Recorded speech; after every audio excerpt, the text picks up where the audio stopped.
Bab 171, saya sudah memikirkan solusinya. Zhao Hai mengerutkan kening. Dari kelihatannya, permasalahan di rawa mayat sangat sulit untuk diselesaikan. Tanpa ahli level 9, bahkan jika kita ingin masuk jauh ke dalam rawa mayat, itu akan sulit. Apa yang kita lakukan? Grim juga mengerutkan kening. Sungguh sulit untuk mengatasinya. Bunga yang setara dengan master level 9, sekelompok binatang penjaga, dan makhluk undead. Terlalu sulit untuk menghadapinya. Ngomong-ngomong, Bof, apakah kamu membawa perlengkapan luar angkasa kali ini? Apa yang akan kamu makan jika kamu tidak memiliki peralatan tata ruang? Bof berkata, saya tidak membawa tempat saya.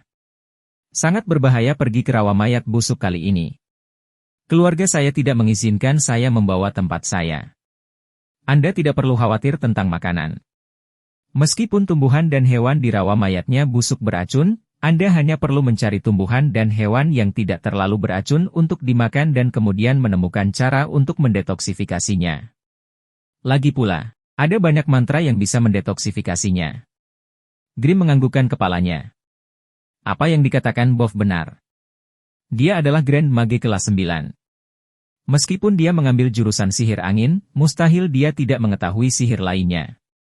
Misalnya, ada banyak penawar racun dalam sihir udara dan cahaya. Kebanyakan penyihir juga mengetahui beberapa obat penawar untuk menghadapi keadaan darurat.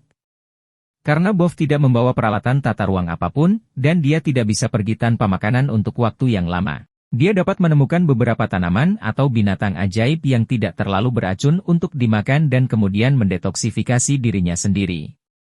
Dengan cara ini, dia tidak akan mati kelaparan atau diracuni. Diperbarui dari novel Bein, C. Om. Grim dan yang lainnya tidak memikirkan masalah ini. Yang terpenting saat ini adalah menyelesaikan masalah rawa mayat yang busuk. Zhao Hai dan yang lainnya sama sekali tidak membujuk makanan.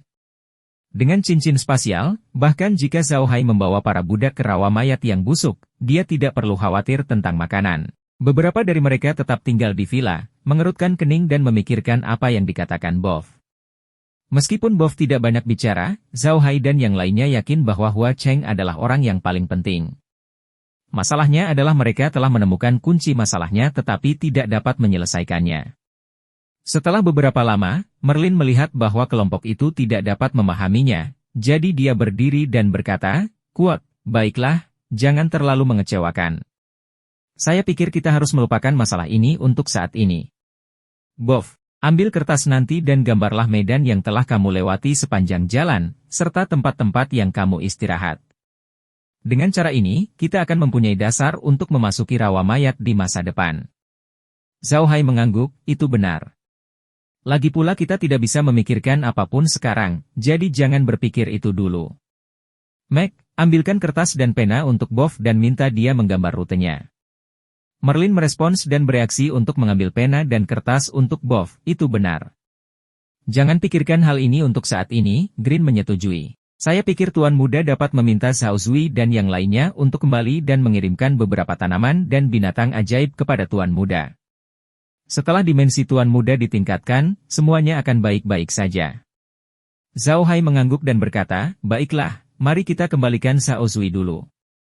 Kita akan melihat seberapa banyak ranah yang bisa ditingkatkan ketika mereka kembali. Ini akan mudah setelah ranahnya dapat ditingkatkan. Clint mengangguk dan berkata, itu benar. Sejujurnya, bukan berarti ruang tersebut tidak memiliki kemampuan menyerang. Fungsi menangkap dan raketnya sangat agresif. Bahkan ahli level 9 seperti Bof tidak dapat memblokirnya. Selain itu, ia memiliki kemampuan untuk melepaskan serangga dan nyamuk. Kemampuan luar angkasa juga sangat kuat. Namun, tidak aman hanya mengandalkan kemampuan ini untuk perjalanan ke rawa mayat busuk ini. Kita harus merencanakan dengan hati-hati. Pada saat ini, si bodoh, yang sudah lama merenung, tiba-tiba berkata, kakek hijau, Tuan Muda, mengapa kita tidak membiarkan binatang ajaib elang membawa tongkat Tuan Muda dan terbang ke rawa mayat membusuk? Dengan cara ini, kita dapat menghindari sebagian besar serangan. Selama kita sampai di kota kembang, kita bisa mengetahui situasi di sana. Jika kita benar-benar tidak bisa melawannya, kita bisa segera mundur. Ketika Grim dan yang lainnya mendengar apa yang dikatakan orang bodoh, mereka tertegun sejenak, dan kemudian mata mereka berbinar. Itu ide yang bagus. Tuan muda, bagaimana menurut Anda? Zhao Hai berpikir dan berkata, quote, itu ide yang bagus. Selama kita sampai di tempat yang disebutkan Bof, kita akan tahu seperti apa masalahnya. Saat ini, kita dapat membangun titik-titik transportasi tetap di luar angkasa. Saya tidak membangunnya sebelumnya karena saya ingin melihat apakah ada tempat yang lebih dibutuhkan. Jika kita benar-benar bisa pergi ke kota kembang secara langsung seperti yang dikatakan Wood, kita bisa membangun titik transportasi di sana. Lalu kita bisa masuk dan keluar kapan saja. Clint berdiri dan berjalan 2 putaran di tanah sebelum berkata, quote, menurutku ini ide yang bagus. Ayo ke sana dan lihat masalah dulu. Bagaimanapun, masalah di sana cepat atau lambat akan terselesaikan. Membangun titik transmisi di sana tidak hanya akan membuat kita lebih memahami tempat itu, tetapi juga memberi kita tempat lain untuk bersembunyi. Zhao Hai mengangguk setuju. Grim benar. Meski mereka punya tempat untuk bersembunyi, itu bukanlah tempat tinggal lama. Adapun Rocky Mountain dan hutan belantara Blackyard, jika ahli tingkat 9 datang, mereka harus bersembunyi di ruang angkasa. Jika suatu hari identitas mereka terungkap, maka Rocky Mountain dan hutan belantara Blackyard pun tidak akan aman. Saat itu, mereka harus bersembunyi di luar angkasa. Namun, mereka tidak bisa bertahan lama di dunia ini. Mereka membutuhkan tempat tinggal yang lebih tersembunyi dan aman. Tidak ada tempat yang lebih aman daripada rawa mayat busuk, yang terkenal kejam dan bahkan ahli tingkat 9 tidak berani masuk. Tentu saja, ini adalah jalan keluar terakhir yang mereka persiapkan. Jika mereka terpaksa bersembunyi di rawa mayat yang busuk, mereka tidak akan bisa tinggal di daratan. Merlin mengerutkan kening dan berkata, apakah ini bagus? Saya khawatir Tuan Muda berada dalam bahaya. Jangan lupa, Bof mengatakan bahwa bunga itu memiliki kekuatan ahli level 9. Grim, saat kamu melawan Bof, kamu juga dilindungi oleh ruang, tapi kamu masih terluka parah. Hijau mengangguk. Itu masalah. Tapi Tuan Muda bisa tetap berada di dalam ruangan dan tidak keluar. Kita bisa keluar dan melihatnya. Bagaimanapun juga, kota kembang adalah kunci penyelesaian masalah rawa mayat busuk. Kami masih harus pergi dan melihatnya. Zhao Hai mengangguk. Kakek Green benar. Bukankah Bof mengatakan bahwa ketika dia tidak menyerang bunga, bunga juga tidak menyerangnya? Selama kita tidak menyerang bunganya, kita akan baik-baik saja. Green mengangguk dan berkata, kita tidak perlu khawatir tentang ini. Paling-paling, Tuan Muda akan tetap berada di dalam ruangan dan tidak keluar. Kami akan pergi dan mengujinya. Selain itu, betapapun kuatnya bunga itu, ia hanyalah sebuah bunga, sebuah tanaman. Ruang Tuan Muda sangat membantu tanaman. Jika tanamannya benar-benar pintar, tidak akan menyulitkan Tuan Muda. Mendengar kata-kata Green, Zhao Hai dan Merlin tertawa. Green melirik mereka dan mengerutkan kening, quote, jangan tertawa. Kudengar kalau tumbuhan punya roh, mereka lebih sensitif. Mungkin ada solusi yang lebih baik untuk hal ini. Zhao Hai tertawa, tidak. Menurutku kakek hijau tidak salah. Saya juga merasa lebih nyaman bersama tanaman itu. Terkadang, saya bisa merasakan kegembiraan, kemarahan, dan kesedihan mereka. Saya hanya berpikir bahwa kami belum memiliki kesimpulan, dan kami benar-benar memikirkan hal ini. Hehe, mendengar kata-kata Zhao Hai, yang lainnya tertawa. Hal-hal bahkan belum terjadi dan mereka sudah memikirkan hasilnya. Bukankah ini terlalu konyol? Saat ini, Meg juga kembali. Dia pasti memberikan kertas itu kepada Bof untuk digambar. Melihat semua orang tersenyum dan suasananya sangat santai, dia bertanya dengan bingung, kakek, Tuan Muda, ada apa? Mengapa semua orang begitu bahagia? Merlin memanggilnya sambil tersenyum dan menceritakan apa yang baru saja mereka katakan padanya. Mendengar perkataan Merlin, Meg pun tersenyum, namun dia berkata, quote, saya pikir kakek benar. Selama Tuan Muda maju, masalah ini pasti akan diselesaikan. Kita harus memikirkan apa yang harus dilakukan setelah rawa mayat selesai. Zhao Hai tersenyum pahit, kamu terlalu percaya diri padaku. Jika rawa mayat begitu mudah untuk ditangani, saya akan meminta seseorang untuk menanganinya. Tempat ini tidak akan menjadi salah satu dari 5 tempat paling berbahaya di benua ini. Grim sepertinya tidak keberatan dan berkata, quote, karena kita sudah memikirkan caranya, kita harus mencobanya. Tuan Muda, saya rasa kita tidak perlu melakukan ini. Mari kita minta The Phantom Beast Eagle membawa tongkat roh jahat ke rawa mayat busuk, tapi jangan membuat titik teleportasi tetap di sana. Kita akan lihat dulu bagaimana keadaannya. Jika tidak, titik teleportasi ini akan sia-sia. Zhao Hai mengangguk dan berkata, baiklah, ayo pergi dan lihat dulu.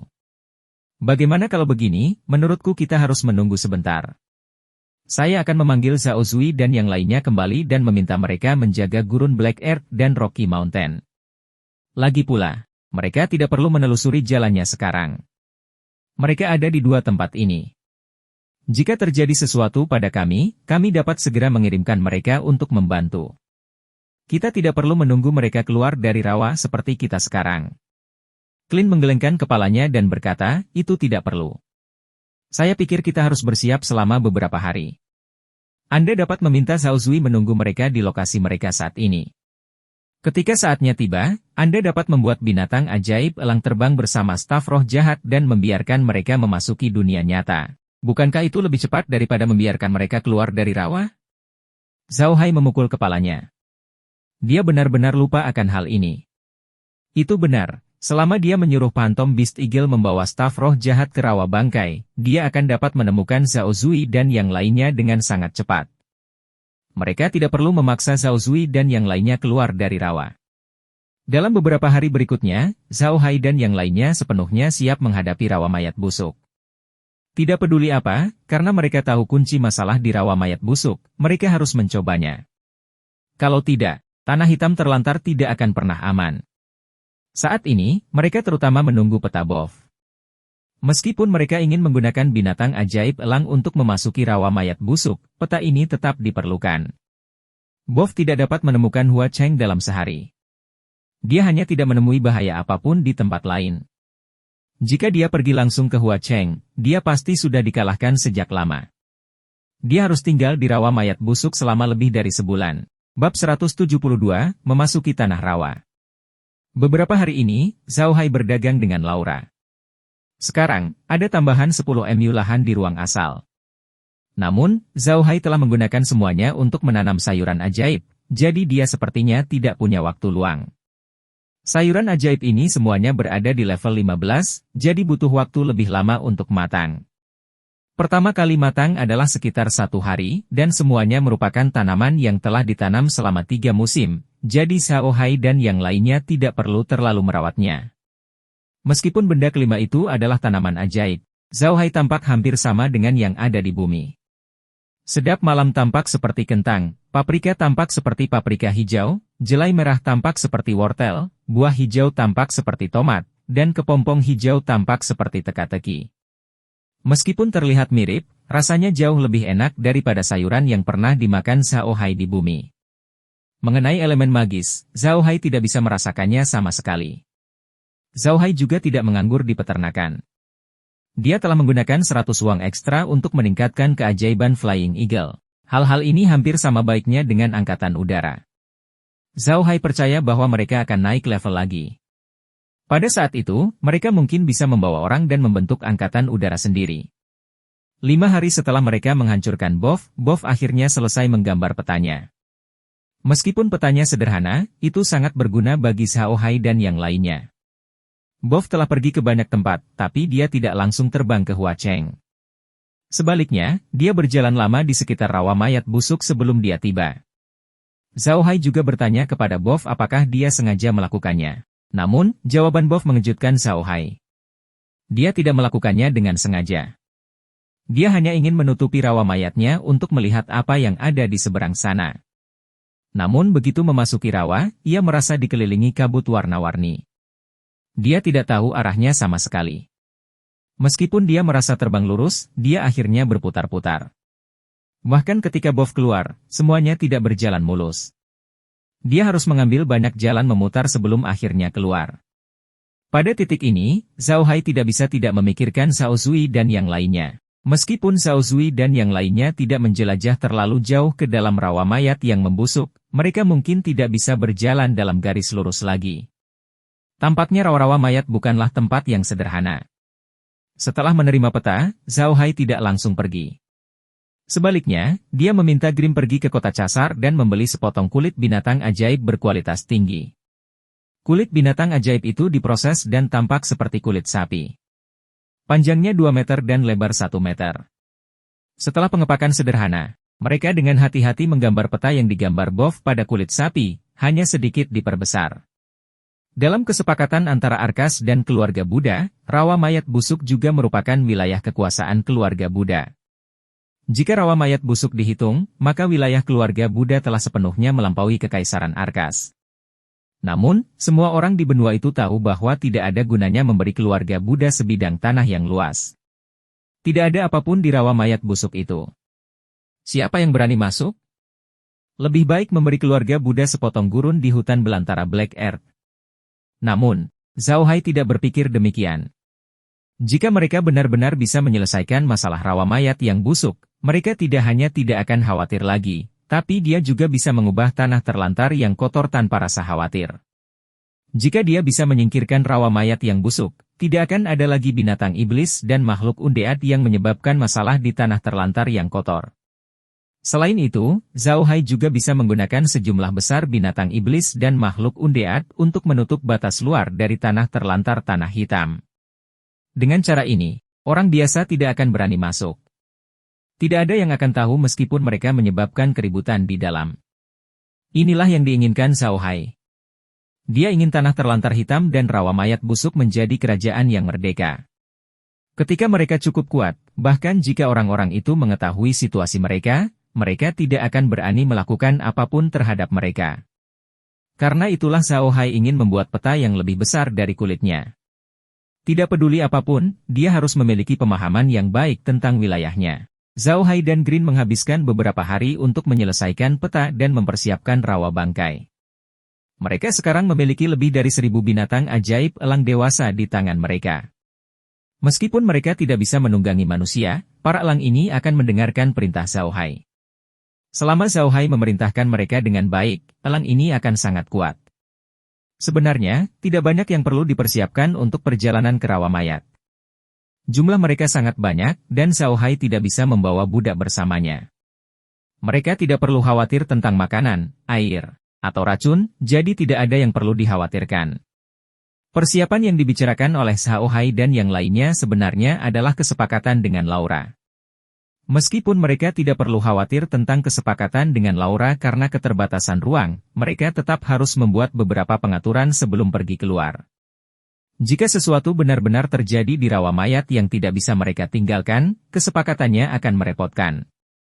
Sekarang, mereka punya banyak urusan dengan Laura. Jagung, nasi bambu, wortel, minyak buah, dan kelinci bermata biru. Semuanya ditambahkan bersama-sama akan cukup untuk membuat Zhao Hai sibuk. Untungnya, dia bisa mengendalikan ruang hanya dengan pikirannya. Namun, masih menjadi masalah untuk menyerahkan hal-hal ini kepada Laura. Pada akhirnya, Zhao Hai hanya bisa menggunakan metode yang dia gunakan untuk menangani keluarga Versailles. Ketika saatnya tiba, dia akan meletakkan barang-barang itu di kaki gunung dan membiarkan Laura membawanya pergi. Rocky Mountain sekarang sangat sepi. Keluarga Versailles telah memindahkan semua budaknya kembali ke dataran Ika untuk meratakan tanah dan menanam beberapa tanaman. Meski makanannya tidak bisa dipanen, beberapa sayuran masih bisa digunakan untuk perjalanan.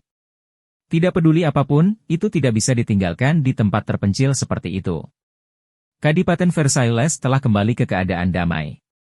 Meski bencana pangan kali ini parah, namun kerugian terbesar ditanggung oleh keluarga Versailles.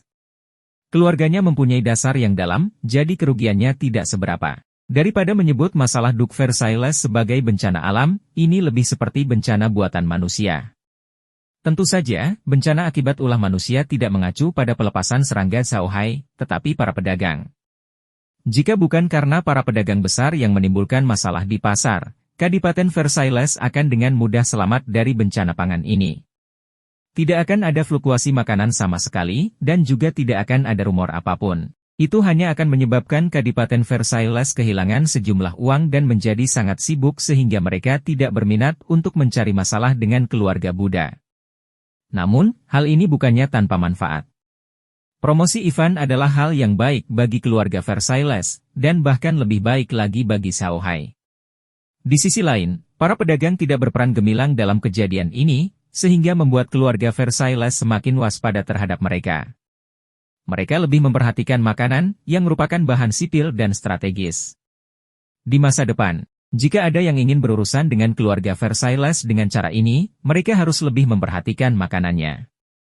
Itu sudah mustahil. Perdamaian di pangkat seorang Duk Versailles memiliki kelebihan dan kekurangan bagi Zhao Hai.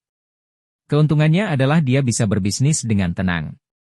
Kerugiannya adalah keluarga Versailles mungkin datang ke tanah terlantar hitam untuk memeriksa situasi setelah mereka menetap. Zhao Hai tidak terlalu khawatir dengan situasi seperti ini. Jika seseorang benar-benar datang ke hutan belantara Blackyard, mereka tidak akan bisa bersembunyi dari makhluk undead. Dia bisa membuat persiapan terlebih dahulu. Kali ini, Zhao Hai tidak memberitahu Laura bahwa dia akan melakukan perjalanan jauh. Faktanya, dia tidak benar-benar keluar kali ini. Dia menghabiskan sebagian besar waktunya di benteng Iron Mountain dan Rocky Mountain. Dia hanya membiarkan binatang ajaibnya, elang, terbang di langit dengan tongkatnya. Dia hanya akan keluar ketika sampai di tanah. Paling-paling, dia akan keluar untuk melihat apakah ada tanaman khusus ketika binatang ajaib itu berhenti untuk beristirahat. Selebihnya, Zhao Hai tidak ingin tinggal di rawa mayat terlalu lama. Akhirnya, 10 hari setelah tim Zhao Hai menghancurkan Bof, semuanya sudah siap. Zhao Hai melepaskan 5 Mirage Beast Eagles dan terbang langsung ke rawa bangkai. Tak disangka, begitu elang memasuki rawa bangkai, terdengar suara notifikasi dari medium, quote, binatang biokimia telah bersentuhan dengan zat beracun. Mutasi gen. Menyerap racun, memperkuat gen. Serang dengan racun. Hal ini menyebabkan Zhao Hai dan yang lainnya tercengang. Bingung, Gerlin menoleh ke Zhao Hai dan berkata, "Kuat, Tuan Muda, ketika ruang itu memperkuat monster merat sebelumnya. Bukankah serangannya memiliki racun seperti makhluk undead?" Zhao Hai berpikir sejenak dan menggelengkan kepalanya, "Kuat, tidak. Tampaknya efek penguatan ruang pada makhluk undead tidak digunakan pada binatang ajaib. Hal ini harus kita perhatikan ke depannya." Itu benar, hijau mengangguk. Akan sangat bagus jika binatang ajaib di luar angkasa bisa naik level terus-menerus seperti makhluk undead. Kemudian kekuatan tempur mereka akan terus meningkat, dan kita akan memiliki waktu yang lebih mudah. Zhao Hai tertawa, tetapi saat ini, hal-hal ajaib yang ditunjukkan oleh dunia ini berada di luar imajinasi saya. Tidak ada yang tahu apa yang akan terjadi di masa depan. Bagaimanapun, tingkat pertanian masih terlalu rendah. Mungkin saat level farm naik, akan ada lebih banyak kejutan. Clint mengangguk dan berkata dengan wajah penuh kegembiraan, "Kuat, iya, pertaniannya saja sudah memberi kita begitu banyak kejutan. Saya sangat berharap untuk melihat kejutan seperti apa yang akan diberikan peternakan kepada kita." Zhao Hai juga menantikannya. Meskipun dia memiliki pemahaman yang baik tentang permainan pertanian dan peternakan di komputer, dia tidak tahu banyak tentang peternakan yang bermutasi. Dia hanya bisa membaca pengenalan ranah setelah ranah ditingkatkan, tetapi pengenalannya tidak terlalu komprehensif. Misalnya, Zhao Hai tidak tahu bahwa alam dapat meningkatkan hasil panen sejak awal. Zhao Hai dan Green sama-sama menatap layar di ruang asal.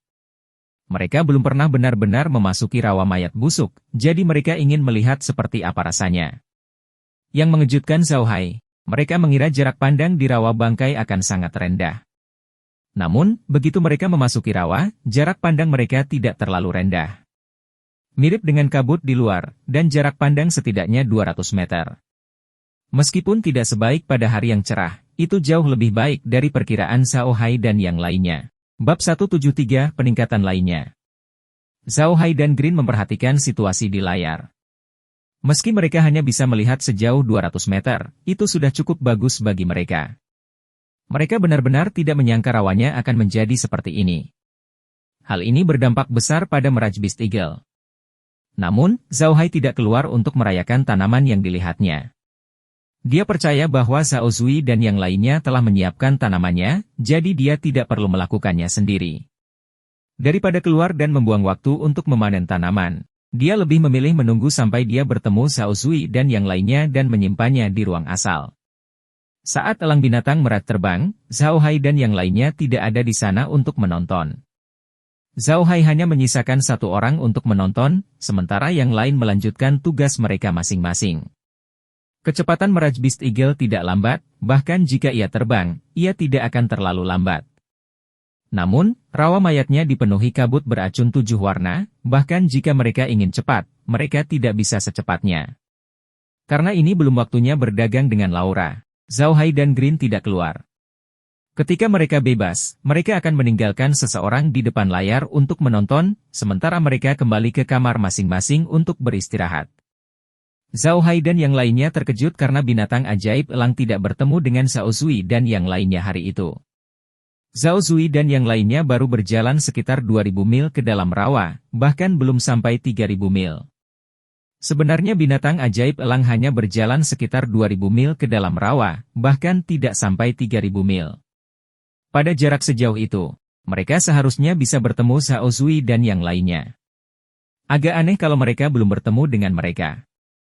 Namun, Zhao Hai dan yang lainnya tidak terlalu menyarankan.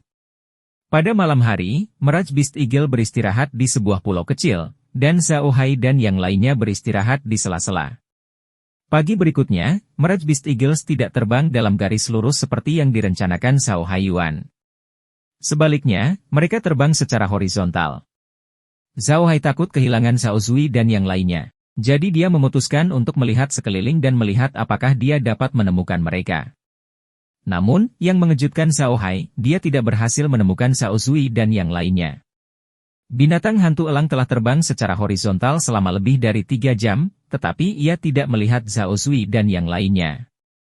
Zhao Hai, Hijau, dan yang lainnya menyadari ada sesuatu yang tidak beres, jadi mereka segera memerintahkan elang untuk terbang kembali. Namun, mereka masih belum dapat menemukan Zhao Zui dan yang lainnya sepanjang jalan. Meskipun Zhao Hai dan Green merasa itu aneh, mereka tahu itu mungkin karena mereka belum mencapai tempat itu. Lagi pula, jarak pandang di rawa terlalu rendah. Itu bahkan tidak sebesar layar luar angkasa, jadi mereka hanya bisa menunggu. Di malam hari, Merlin memasuki Subuang. Pada siang hari, dia berada di kastil Gunung Besi menjaga para budak. Dia hanya akan menyiapkan makanan untuk Zhao Hai dan Hijau ketika tiba waktunya untuk memasak. Sisa waktunya, dia akan sibuk di luar Subruang. Zhao Hai tidak ingin dia terlalu sibuk, tapi Merlin tidak terbiasa. Dia sudah terbiasa dengan kesibukan seperti ini. Dia masih belum terbiasa tidak terlalu sibuk. Begitu Merlin memasuki ruang itu, dia merasa aneh. Zhao Hai dan Grim sama-sama mengerutkan kening saat mereka duduk di ruang angkasa. Layar itu memperlihatkan situasi sebuah pulau kecil di rawa. Tidak ada yang istimewa dari itu. Merlin bertanya dengan bingung, "Tuan muda, ada apa? Apa yang terjadi?" Saat ini, Meg dan yang lainnya juga masuk dari luar. Ketika mereka mendengar pertanyaan Merlin, mereka semua mengelilinginya dan memandang Zhao Hai dan Hijau dengan bingung. Zhao Hai tersenyum pahit. "Tidak banyak. Hanya saja kami tidak dapat menemukan Zhao Zui dan yang lainnya sepanjang hari, jadi kami sedikit cemas." Zhao Zui dan yang lainnya mengatakan bahwa tim tidak berpindah dari pulau, tetapi kami tidak dapat menemukan mereka setelah mencari sepanjang hari. Sungguh aneh. Merlin berpikir sejenak dan berkata sambil tersenyum, "Tuan muda, Anda tidak akan dapat menemukan mereka seperti ini. Pernahkah Anda lupa bahwa saat pertama kali meminta Zhao Zui dan yang lainnya untuk memantau Baphomet tidak mencari mereka seperti ini. Baphomet hanya memikirkan dirinya sendiri dan terbang lurus ke depan. Dia tidak pernah berpikir untuk mencarinya dalam lingkaran. Jika Anda bertanya kepada saya, kami tidak perlu peduli tentang itu. Kita biarkan saja binatang Mirage, sang elang, terbang lurus. Saya pikir kita akan bisa bertemu Zhao Zui dan yang lainnya." Setelah mendengar kata-kata Merlin, Zhao Hai tidak bisa menahan diri untuk tidak menampar kakinya dan berkata, "Quote, heh, itu benar." Ketika Bob memasuki rawa, tidak ada yang menyuruhnya mencari Zhao Zui dan yang lainnya. Tentu saja, dia terbang lurus. Saya pikir itu seperti yang dikatakan Nenek Merlin. Jika dia terbang lurus, dia mungkin akan bertemu Zhao Zui dan yang lainnya. Grim tersenyum, "Kami sudah berpikir setengah hari, tapi kami tidak sejelas wanita tua ini." "Baiklah, ayo lakukan apa yang dia katakan. Besok, kita akan membiarkan Mirage Beast Eagles itu terus terbang langsung keluar. Kami hanya akan menonton." Keesokan harinya, Zhao Hai dan yang lainnya menerbangkan elang dalam garis lurus. Namun, mereka masih tidak melihat Zhao Zui dan yang lainnya. Mereka beristirahat di perkemahan Zhao Zui pada malam itu, karena mereka tidak melihat Zhao Zui dan yang lainnya. Sebaliknya, Zhao Zui dan yang lainnya melihat binatang ajaib elang. Zhao Zui dan yang lainnya adalah makhluk undead. Meskipun mereka sekarang adalah zombie dan tampak seperti manusia, mereka masih menggunakan indera mereka sendiri dan bukan mata mereka ketika melihat sesuatu. Oleh karena itu, kabut beracun berwarna-warni tidak berpengaruh pada mereka. Mereka bisa merasakan sesuatu dari jauh. Tapi binatang ajaib elang terbang itu berbeda. Mereka masih harus mengandalkan mata mereka untuk melihat sesuatu. Meskipun mata elang sangat kuat, namun di tempat yang penuh kabut seperti ini, tidak mudah untuk melihat sesuatu. Zhao Zui dan yang lainnya takut mereka akan merindukan Zhao Hai dan yang lainnya, jadi mereka mengatur makhluk undead dalam barisan dan menjaga Zhao Hai dan yang lainnya. Begitu mereka melihat 5 elang terbang, mereka akan segera memberitahu Zhao Hai. Kali ini, Zhao Zui dan yang lainnya berhasil memanen cukup banyak.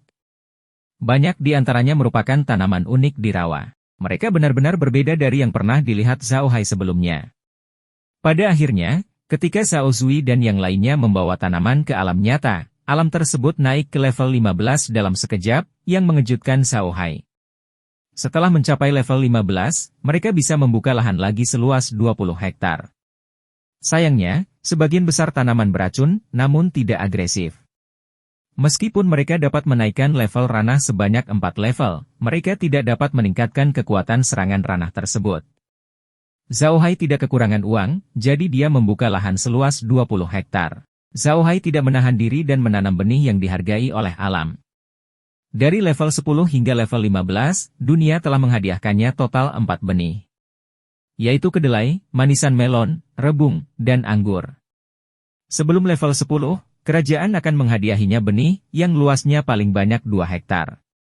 Setelah level 10, kerajaan akan menghadiahinya benih seluas 5 hektar, yang merupakan semacam peningkatan.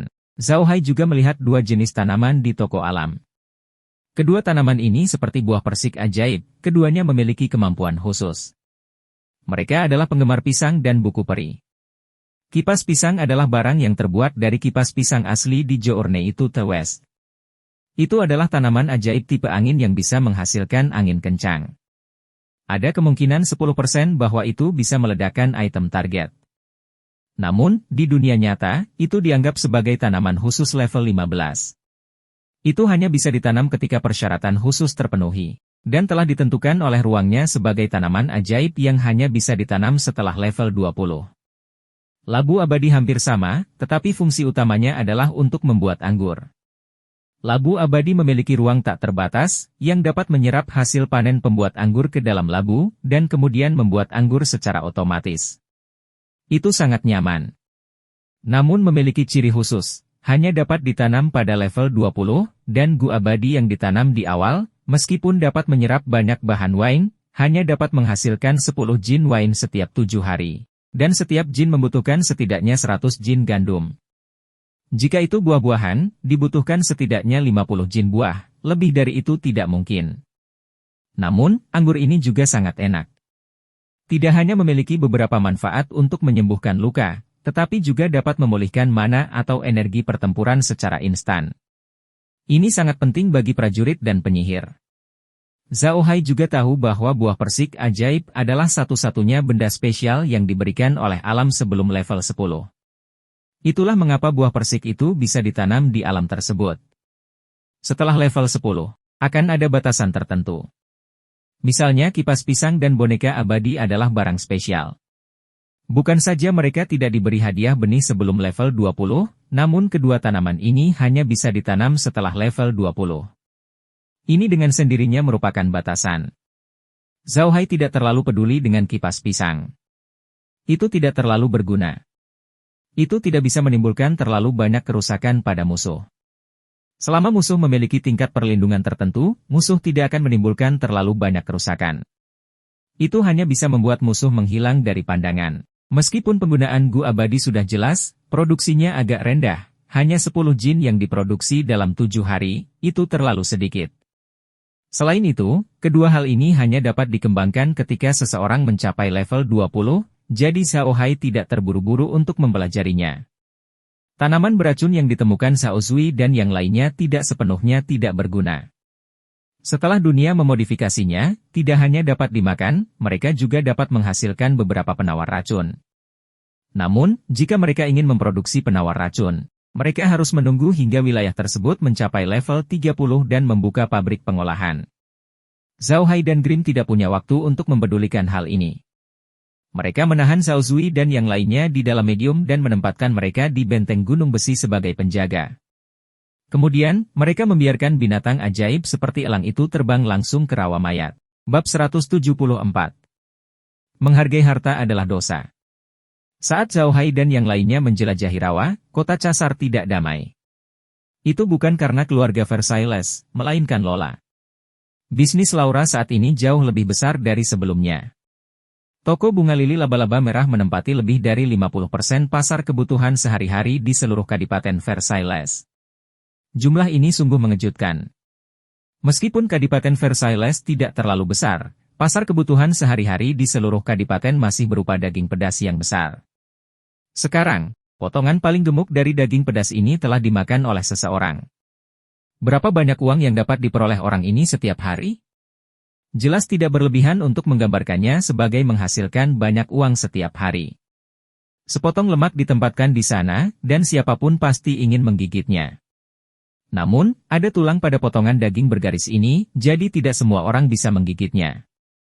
Namun, hanya karena orang luar tidak bisa menggigitnya, bukan berarti keluarganya sendiri tidak bisa. Kali ini, orang-orang yang mengincar Laura tidak lain adalah para penyihir dari keluarga penyihir. Meskipun ayah Laura adalah penerus kedua, bapak leluhur keluarga mereka masih hidup. Dia adalah kakek Laura, ayah Cleen, Saus. Patriark hebat yang memerintah kerajaan besar bisnis keluarga Magik dari bukanlah orang yang mudah bergaul. Dia adalah seorang pengusaha murni. Di matanya, siapapun dan apapun adalah bisnis dan komoditas. Selama harganya cukup, dia akan menjualnya. Dan kepala keluarga Magellan ini memiliki bisnis yang melampaui imajinasi orang biasa, dan metodenya sangat kejam. Sejak dia mengambil alih keluarga Magellan, bisnis keluarga Magellan telah berkembang jauh lebih besar dari sebelumnya. Meski bisnis keluarga Markider sangat besar, Laura sudah menguasai hampir separuh pangsa pasar kebutuhan sehari-hari di Kadipaten. Bisa dibilang penghasilan Laura saat ini sangat tinggi di antara beberapa ahli waris keluarga Markider. Kepala keluarga tidak bisa mengabaikan situasi ini. Sejujurnya, kepala keluarga sangat tidak menyukai putra keduanya. Itu karena Klun tidak suka berbisnis. Di mata kepala keluarga ini, Anda dilahirkan dalam keluarga seperti keluarga marginal. Jika Anda tidak belajar cara berbisnis, lalu apa yang ingin Anda lakukan? Jika Klun hanya ingin belajar sihir, dia bisa mempelajarinya dengan baik. Namun Klun tidak mau. Dia tidak suka mempelajari sihir, tetapi mempelajari susunan sihir. Jika yang disukai Klun adalah sihir, maka itu akan baik-baik saja. Bahkan jika dia tidak suka berbisnis, dia masih bisa menjadi penyihir yang kuat, dan itu akan sangat membantu para penyihir. Namun, dia hanya suka mempelajari susunan sihir, dan dia sendiri tidak terlalu kuat. Dia hanya penyihir tingkat 7 paling banyak. Penyihir tingkat 7 sudah merupakan eksistensi yang sangat mengesankan bagi keluarga rata-rata, tetapi bagi keluarga besar seperti keluarga Makidal, penyihir tingkat 7 tidaklah cukup. Justru karena dia tidak terlalu memperhatikan Cleen dan Cleen tidak suka berbisnis sehingga dia sudah lama kehilangan kemungkinan untuk mewarisi posisi kepala keluarga meski dia berada di urutan kedua. Itu sebabnya mereka dikirim ke Kadipaten Versailles, sebuah tempat kecil di utara. Lokasi Kadipaten Versailles tidak terlalu bagus di Kekaisaran Arksu. Itu terletak di utara dan terhubung dengan para orc. Meskipun para orc tidak menimbulkan masalah sekarang, tidak ada jaminan bahwa mereka akan menimbulkan masalah lagi ketika bencana terjadi tahun itu. Selain itu, para orc pada awalnya tidak kaya, dan perdagangan di Kadipaten Versailles tidak terlalu berkembang. Dibandingkan dengan seluruh Kekaisaran Arksu, Kadipaten Versailles hanyalah sebuah tempat kecil dan terpencil. Namun, di tempat terpencil, masyarakat juga membutuhkan kebutuhan sehari-hari, dan Laura telah melakukan pekerjaannya dengan baik. Produk-produk surga kini tidak hanya dijual di Kadipaten Versailles, tetapi juga di seluruh Kekaisaran Arkas. Tentu saja, Laura tidak mau bekerja sama dengan orang lain. Semua urusannya dikerjakan sendiri, terutama produk Taoyuan. Bagi toko kebutuhan sehari-hari manapun, itu adalah tanda-tanda kehidupan. Bagaimana Laura bisa rela memberikannya kepada orang lain? Selain itu, dia memiliki perjanjian dengan Zhao Hai. Jika dia ingin membiarkan orang lain menjual produk Taoyuan, dia harus memberitahu Zhao Hai terlebih dahulu. Justru karena produk-produk Taoyuan begitu populer sehingga tentu saja membuat iri orang. Belum lagi yang lain, bahkan ahli waris keluarga penyihir pun ingin bersaing memperebutkannya. Keluarga Markider tidak terlalu memperhatikan aspek lain dari ahli waris, namun mereka sangat memperhatikan kemampuan ahli waris dalam berbisnis. Ini juga menjadi standar penting bagi keluarga Markider ketika memilih ahli waris. Untuk posisi kepala keluarga, selain Kelun, 7 ahli waris provinsi keluarga penyihir lainnya sudah saling bertarung hingga berdarah-darah. Terlalu normal bagi mereka untuk mempermainkan satu sama lain. Mustahil ayah Kelun tidak memahami situasi ini. Meskipun Patriark Agung ini tidak muda sekarang, dia tidak pernah berpikir untuk menyerahkan kekuasaannya. Meskipun dia membiarkan ahli waris tersebut menjalankan bisnisnya sendiri-sendiri, tindakan apapun yang dilakukan ahli waris tersebut tidak dapat disembunyikan darinya. Kelompok Kelun adalah pengecualian. Dulu ketika Kelun dan Laura berada di Kadipaten Versailles, para penyihir tidak memiliki banyak kekuatan di sini. Dapat dikatakan bahwa segala sesuatu di Kadipaten Versailles dibangun oleh Laura dan yang lainnya. Meskipun mereka memiliki nama penyihir, mereka tidak memiliki kekuatan apapun. Justru karena itulah para penyihir memiliki pengaruh paling kecil terhadap Kelun dan yang lainnya. Terlebih lagi, Laura dan yang lainnya tidak perlu khawatir jika para penyihir akan menyakiti mereka. Pertama, mereka telah banyak membantu keluarga Versailles kali ini dan sangat berhutang budi kepada mereka. Ivan juga orang yang tahu bagaimana menghargai bantuan. Dengan demikian, Laura tidak akan mendapat masalah apapun di Kadipaten Versailles. Selain itu, Laura juga mengenal seorang penyihir hitam dengan kekuatan tak terduga yang mengendalikan produk-produk surga. Hal ini juga membuat banyak orang sangat takut. Namun, keuntungannya adalah yang paling menggiurkan. Orang akan melakukan apa saja demi keuntungan. Ketika Zhao Hai ada di bumi, ada orang yang akan melakukan apa saja demi keuntungan, dan di bumi hukumnya relatif lengkap. Di benua Bahtera, tidak ada hukum yang lengkap. Orang-orang itu akan melakukan apa saja demi keuntungan. Yang lain khawatir terhadap para penyihir dan tidak berani mengambil tindakan. Tetapi para penyihir itu sendiri secara alami tidak akan bersikap sopan. Kali ini, orang yang datang untuk mencari Laura tidak dikirim oleh kepala keluarga penyihir. Sejujurnya, meskipun Laura telah menciptakan keributan besar dan masih belum terlihat di mata sang patriark, ahli waris itu berbeda. Mereka sekarang berjuang untuk posisi patriark, dan jika mereka bisa mendapatkan produk dari surga, itu akan sangat membantu mereka. Orang yang datang mencari Laura bukanlah kakak laki-laki Kelun, penerus pertama keluarga Makidel, Senwan, melainkan penerus keluarga kelima, Carlo. Tentu saja Carlo tidak datang sendiri. Sebaliknya, dia mengirim salah satu pelayannya, seorang pria bernama Oroga. Pria ini adalah salah satu pelayan Carlo ketika dia masih muda. Ketika Carlo tumbuh dewasa dan memiliki kekuatannya sendiri, dan Oroga sangat cakap, dia dipromosikan menjadi pelayan. Tentu saja, dia bukanlah pengurus umum, tetapi hanya seorang pengurus di bawah pengurus umum. Meskipun ada total 8 ahli waris dalam keluarga Magilder, hanya ada 3 orang yang memiliki kekuatan paling besar untuk bersaing memperebutkan posisi kepala keluarga. Salah satunya adalah kakak laki-laki Karen, pewaris pertama keluarga Magilder, Senwan, dan yang lainnya adalah Carlo. Yang terakhir adalah yang ke-8 dalam antrean, Jamie. Di antara mereka, Jamie adalah yang paling populer, karena ia paling disukai oleh Saus, kepala keluarga penyihir. Sedangkan Senwan paling didukung oleh orang-orang di bawahnya, karena Senwan adalah pewaris tahta pertama. Dia juga sangat pandai dalam berbisnis, dan dia yang tertua, sudah lama menjadi anggota keluarga, dan memiliki kekuasaan paling besar di bawahnya. Carlo adalah yang terlemah dari ketiganya. Dia tidak mendapat dukungan dari patriark dan tidak memiliki kekuatan Senwan. Namun, dia adalah yang terbaik di antara saudara-saudaranya. Dia lancar dalam menangani berbagai hal dan menjaga hubungan baik dengan para bangsawan utama. Dia juga mendapat dukungan dari para pelayan di keluarganya. Dibandingkan dengan status Kelun di keluarga Magellan, status Carlo secara alami jauh lebih tinggi. Kali ini, Carlo sudah memberi banyak perhatian pada Kelun dengan mengirimkannya. Laura sudah mengetahui hal ini bahkan sebelum Oroga mencapai Casa City. Dia membawa Kun Zheng dan Kelun ke ruang kerja dan berkata, "Kuat, kakek Kun Zheng, ayah, aku khawatir Orojia datang kali ini bukanlah hal yang baik. Bagaimana keadaannya? Apa yang bisa kita lakukan?" Karen berpikir sejenak, jika dia ada di sini, biarlah. Apa yang bisa dia lakukan pada kita? Laura tidak bisa berkata-kata karena reaksi Kelun. Dia kemudian beralih ke Kun Zheng, yang menjawab dengan tenang, "Kuat, ketika Laura terbunuh, seseorang di klan Sang ingin mengganggu bisnis kami. Selain itu, pergerakan Laura dibocorkan oleh seseorang di klan Sang. Pada awalnya, kami menargetkan Senwan. Namun, hal itu tidak mungkin dilakukan sekarang. Senwan tidak perlu melakukan itu sama sekali. Saat itu, kita belum sebesar sekarang. Kami tidak bisa membangkitkan minatnya sama sekali. Seseorang pasti telah memikat Senwan. Dan orang yang melakukan ini bisa saja Kalor atau Jamie, hanya saja mereka akan memikirkan cara seperti itu untuk menghadapi Senwan. Menurutku Kalor mengirim orang ke sini kali ini bukanlah hal yang baik." Lola mengangguk.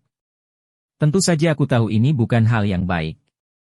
Hanya saja saya tidak tahu mengapa mereka ada di sini. Apakah untuk industri kita atau untuk produk surga?" Kun memandang Laura dan berkata, "Saya khawatir mereka tidak mungkin melakukan ini untuk bisnis kita. Kami mendapatkan semua bisnis di sini. Mereka tidak berani merebutnya. Jika tidak, mereka akan kehilangan hak bersaing memperebutkan posisi kepala keluarga. Saya pikir duo ini masih mengincar produk surga." Saat ini, kelompok ketiga orang tersebut sedang bertempur sengit, dan Carlo jelas berada dalam posisi yang dirugikan. Dia harus mencoba menggunakan produk surga untuk memperluas kekuasaannya. Bab 175, Oroga. Lola mengerutkan kening dan berkata, "Saya tahu ini akan terjadi. Aku hanya tidak menyangka hal itu akan terjadi secepat ini. Kami baru saja mulai menjadi lebih baik di sini, dan mereka datang. Saya pikir lebih baik memberitahu Tuan tentang hal ini." Kun Zheng mengangguk, "Kita harus memberitahu Tuan tentang situasi ini, tapi menurutku kita harus menunggu dan melihat apa yang dikatakan atau dilakukan Oroga itu. Kami baru bisa memberitahu Pak setelah itu. Lagi pula, kami tidak bisa mengganggu Tuan dengan segala hal." Lola mengangguk, lalu menghela napas.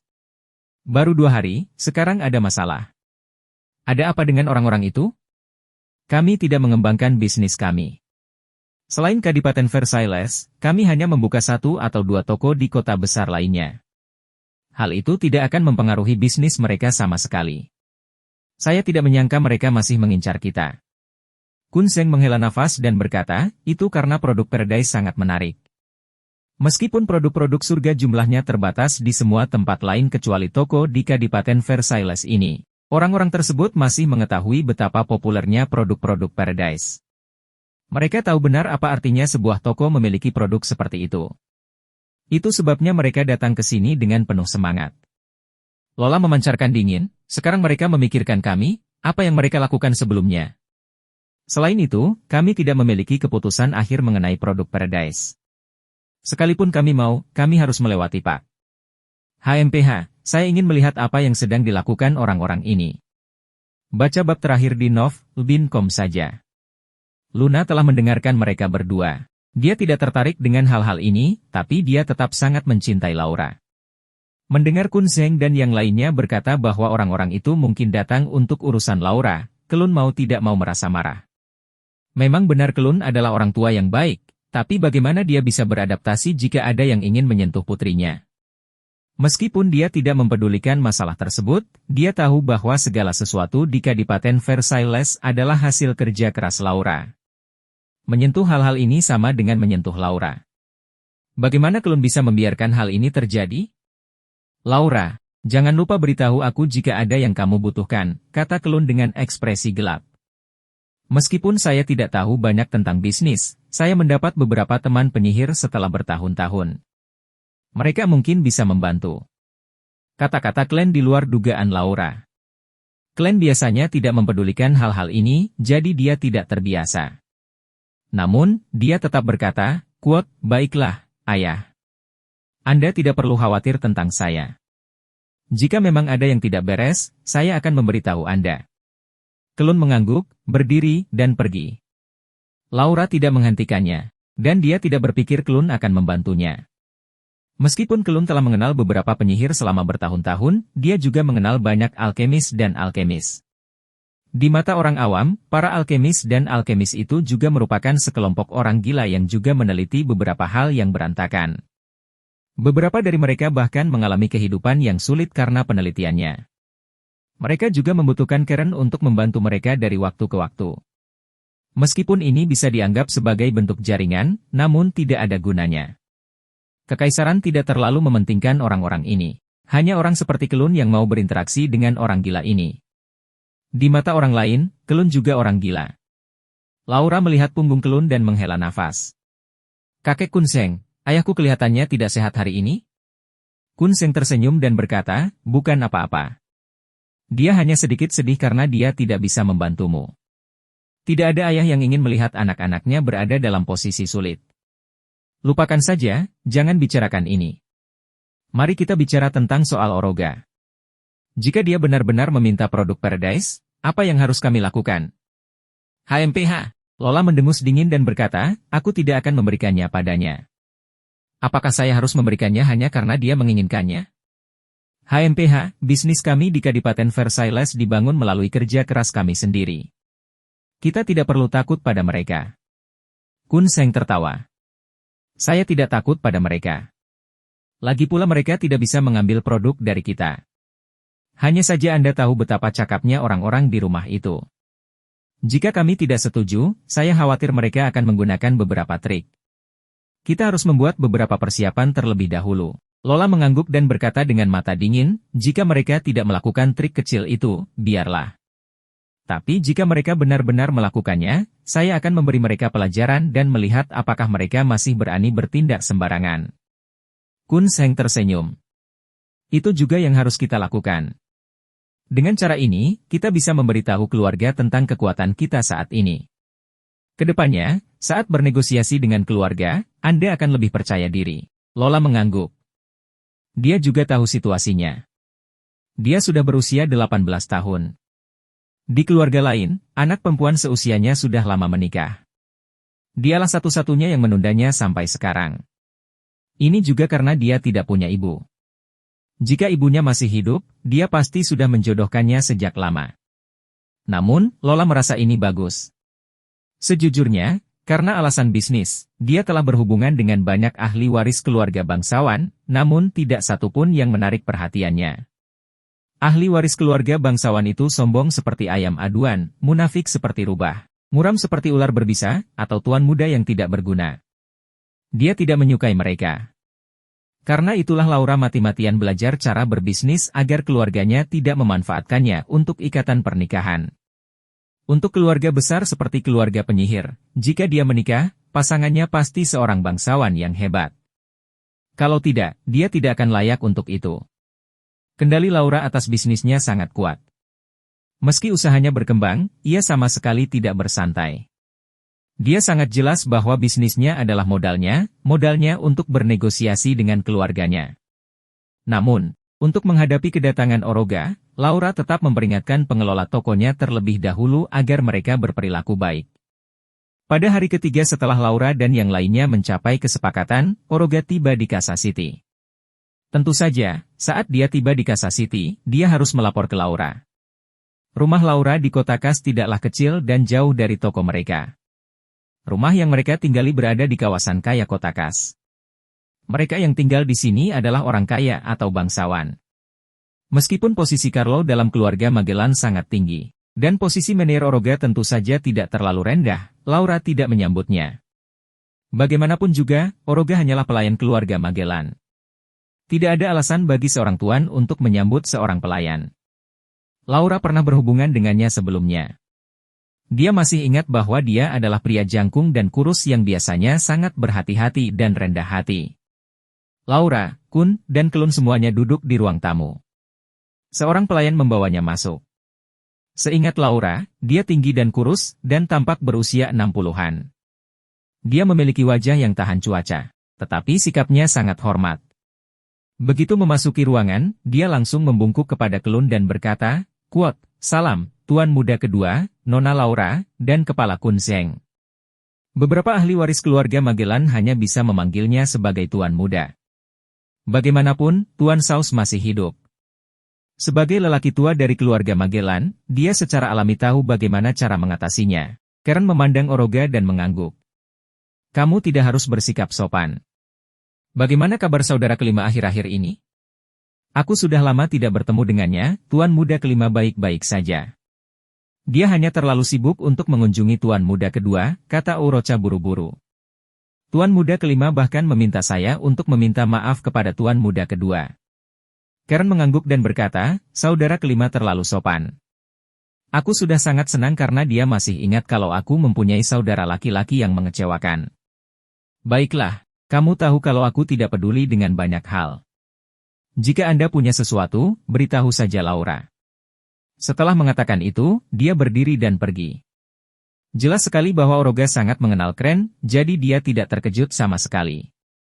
Dia hanya membungkuk kepada Kren dan berkata, sampai jumpa, Tuan Muda kedua. Karen mengangguk dan meninggalkan ruang tamu. Begitu Kelun meninggalkan ruang tamu, Laura tersenyum dan berkata, Kuot, kepala pengawas Oroga, silakan duduk. Jangan hanya berdiri di sana. Anda mengalami kesulitan selama ini. Orocha dengan lembut duduk di kursi dan berkata pada Laura, Kuot, terima kasih atas perhatian Anda, Nona Laura. Hidupku murah. Tidak sulit untuk melakukan perjalanan sejauh ini.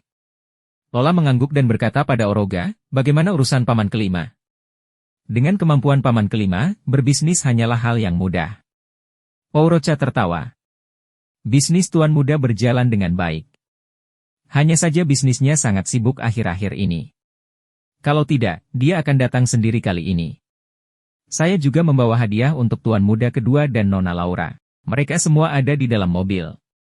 Lola mengangguk dan berkata, Paman kelima, kamu terlalu baik. Kakek Kunseng, suruh seseorang membawa hadiah ke gudang nanti. Juga, mintalah kepala pengawas Oroga untuk menyiapkan tempat tinggal. Tidak mudah baginya untuk datang ke Kadipaten Versailles. Kita harus membiarkan dia tinggal selama 2 hari lagi. Terima kasih, Nona Laura. Dikatakan? Aurora. NBSP, Lola mengangguk dan berkata, kamu mengalami kesulitan dalam perjalanan. Pergi dan istirahat selama 2 hari. Jika ada sesuatu, kita bisa memanas dalam 2 hari. Jika ini mendesak, kita bisa bicara sekarang. Saya tidak ada urusan mendesak yang harus diselesaikan, kata Oroga sambil segera berdiri. Aku akan pergi dulu. Setelah dia selesai berbicara, dia membungkuk pada Lola dan berjalan keluar. Laura tidak mengira dia akan mundur begitu saja. Saat ini, dia tidak yakin apa yang sedang dia lakukan. Kunseng kembali tak lama kemudian. Laura memandangnya dan berkata, Kakek Kunseng, bagaimana kabarnya? Kunseng mengangguk. Sepertinya mereka sudah bersiap kali ini. Selain oleh-oleh untuk kami, ada juga 2 gerobak besar berisi oleh-oleh. Sepertinya mereka memberikannya kepada seseorang juga, tapi aku penasaran kepada siapa mereka memberikannya. Kita akan segera tahu, kata Lola sambil mengerutkan kening, mereka pasti akan pindah dalam 2 hari ke depan.